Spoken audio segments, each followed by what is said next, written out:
Hey, welcome to From Behind the Pulpit. So today I want to just take a quick moment.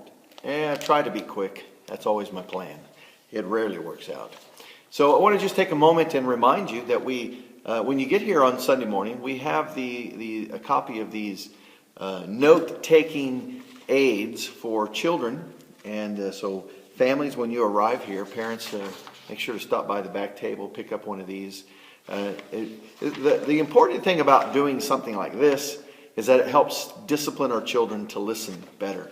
And so there's some questions for them to ask. Perhaps they'll ask you before the service starts, who's preaching, make a list of their favorite song for the day, a song that we sang, and then even encourage them to express why they liked it, and encourage them to like it more than just because they like the tune, but what was it specifically about was said in the song that they really like. Encourage them to embrace and take in the entirety of the gathering. Don't forget, on this coming Lord's Day, we will have one of our 2 monthly shared meals. So come prepared to eat, share, and have good fellowship with each other during that time. All right, so plan to do that this weekend. All right, so hey, how has the memorization gone for you?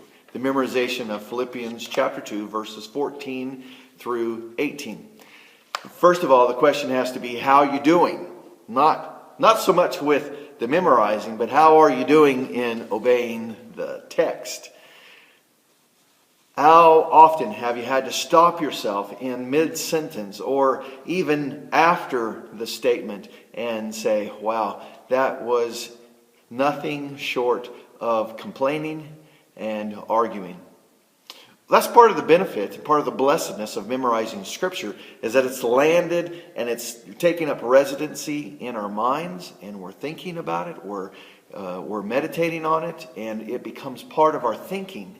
So let me encourage you in that you take advantage of the attempt to memorize the Scripture as part of the discipline of obeying the Lord in the work. So have you been able to do everything, all things, without complaining, arguing, disputing?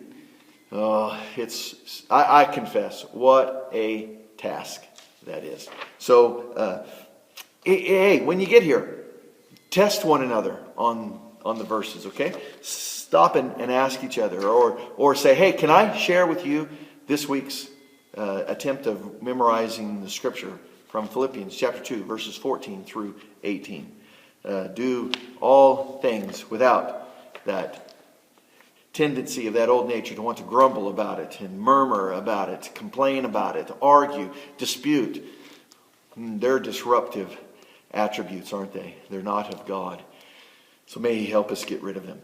So listen, who would have thought that we'd have had more snow this week like we did in the Magic Valley? So, as in all times when we have inclement weather, it's always good to make a plan and a strategy ahead of time. That whenever there's snow on the road or the potential of snow, the household has a strategy. Here's what's going to happen on the Lord's Day. We're going to do all that's possible. And unless we are providentially hindered, we're going to get up 10 minutes earlier to make sure the ice and the frost is scraped off of the windows of the vehicle, or there's a clear pathway to the vehicle so nobody slips and falls. And we're going to do all that we can. We're going to plan to be there.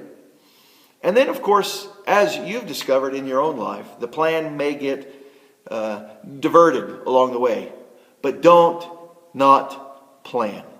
Make the attempt, make the intent, communicate it to the whole of the household.